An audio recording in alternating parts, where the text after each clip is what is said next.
នៅពាក់កណ្ដាលអាត្រៀតដ៏ស្ងប់ស្ងាត់ខ្យល់រងាដាច់សងវែកជះចូលតាមចន្លោះបង្អួចនៃបន្ទប់ជួលចាស់មួយដែលស្ថិតនៅចុងផ្លូវស្ងាត់ជ្រងំទីណាកំពុងលងលក់ក្នុងដំណេកយ៉ាងស៊ុបបន្ទាប់ពីហត់នឿយនឹងការងារពេញមួយថ្ងៃ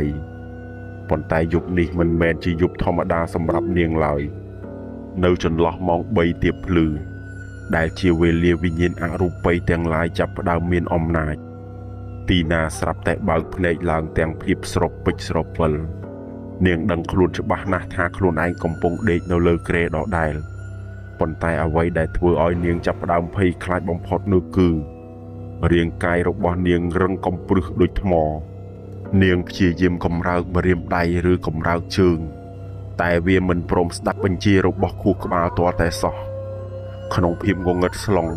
ភ្នែករបស់នាងបានត្រឹមរំពៃមើលទៅពីដានបន្ទប់ទាំងក្តីបារម្ភខណៈដែលខ្យល់ដង្ហើមចាប់ផ្ដើមថប់ទៅរំពេចនោះនាងមានអារម្មណ៍ថាពូកនៅក្បែរជើងរបស់នាងចាប់ផ្ដើមស្រុតចុះយឺតដូចជាមានទម្ងន់អ្វីម្យ៉ាងកំពុងសង្កត់ពីលើវា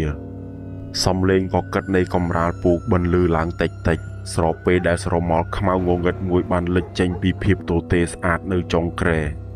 ស្រមោលនោះមិនមែនជាស្រមោលមនុស្សធម្មតាទេវាមានរូបរាងវែកវែសក់វែងអន្លាយធ្លាក់មកគ្របមុខជិតឆឹងហើយវាចាប់ផ្ដើមវាឡើងមកលើខ្លួនរបស់ទីណាយឺតដូចជាសត្វសាហាវកំពុងលបចូលក្បែរចំណីទីណាភ័យដល់ថ្នាក់បេះដូងលោតខុសចង្វាក់នាងចង់ស្រែកហៅឲ្យគេជួយតែបំពង់ករបស់នាងប្រែជាស្ងួតហែង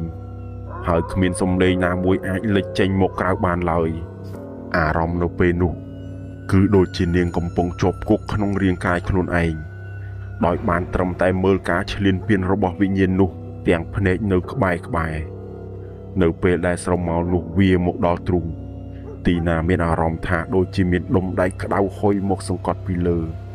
ធ្វើឲ្យនាងដកដង្ហើមស្ទើរតែមិនរួចទីមុខស្លេកស្លាំងដែលពោពេញដោយឈាមក្រហមច្រាលបានអោនចុះមកគៀកនឹងមុខរបស់នាងរហូតដល់នាងធំក្លិនឆ្អាបដូចសពដែលស្អុយរលួយវិញ្ញាណនោះចាប់ផ្ដើមខ្សឹបដាក់ត្រចៀកនាងដោយសំឡេងស្អកឮសូរដូចខ្យល់បក់កាត់តាមដើមឈើធំថាកន្លែងនេះជារបស់យើងឯងត្រូវតែនៅទីនេះជាមួយយើងម្រាមដៃដ៏វែងអន្លាយនិងត្រជាក់ស្រាញរបស់វាចាប់ផ្ដើមលុកមកកាន់ករបស់នាងយឺតក្នុងខណៈដែលភាពស្លាប់កំពុងតែមកដល់ទីណាបានប្រមូលកម្លាំងចិត្តនិងស្មារតីចុងក្រោយបិទភ្នែកតាំងអារម្មណ៍យ៉ាងមុតមមរួចខំរើបំរាស់រាងកាយទាំងស្រុងដោយសម្រេចក្នុងចិត្តយ៉ាងខ្លាំងបំផុតភ្លាមនោះទីណាក៏ងើបផុតឡើងពីដំណេកទាំងដង្ហក់ញើសហូរស្រោចខ្លួនដោយងូតទឹកនាងប្រញាប់បើកភ្លើងបន្ទប់ឲ្យភ្លឺចេញចាចរួចមើលទៅជុំវិញបន្ទប់ដែលនៅស្ងប់ស្ងាត់ដដែល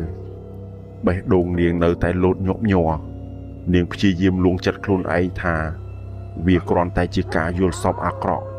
ឬជាអាការៈខ្មោចសង្កត់ធម្មតាប៉ុណ្ណោះ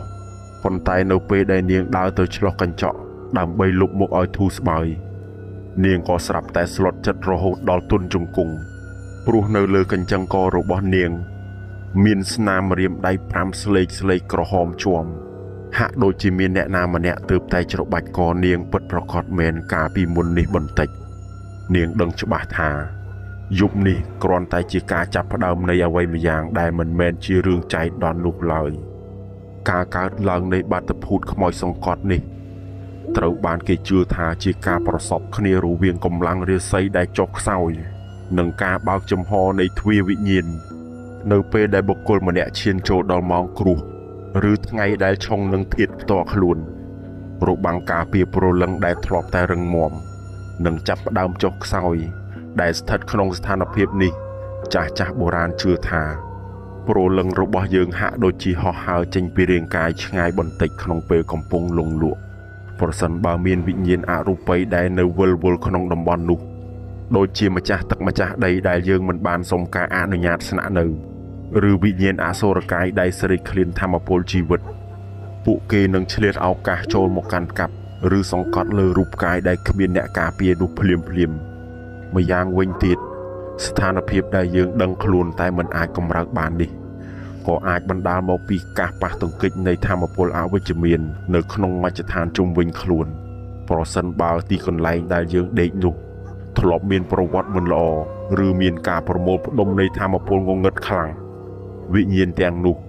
អាចនឹងប្រើកម្លាំងអរូបីដើម្បីបង្ខាំងស្មារតីរបស់យើងមិនឲ្យភ្ញាក់ដឹងខ្លួនពេញលេញដើម្បីបន្លាចឬបឺតយកកម្លាំងធាតុចេញពីក្នុងខ្លួនវាមិនមែនគ្រាន់តែជាការយល់សប្តិឡើយប៉ុន្តែវាគឺជាការតស៊ូគ្នារវាងចិត្តដែលចង់ភ្ញាក់និងកម្លាំងអរូបីដែលព្យាយាមទាញយើងឲ្យធ្លាក់ទៅក្នុងភាពងងឹតនៅពេលដែលព្រលឹងមិនទាន់ចូលមករួបរวมនឹងសាច់ដុំទាន់ពេលវេលាទើបធ្វើឲ្យយើងមានចន្លោះប្រហោងដែលយើងអាចមើលឃើញរូបភាពអរូបីដ៏គួរឲ្យខ្លាចទាំងនោះបានយ៉ាងច្បាស់ខណៈដែលរាងកាយនៅស្ពឹកស្រពន់ដូចជាត្រូវមន្តអាគមសង្កត់ជាប់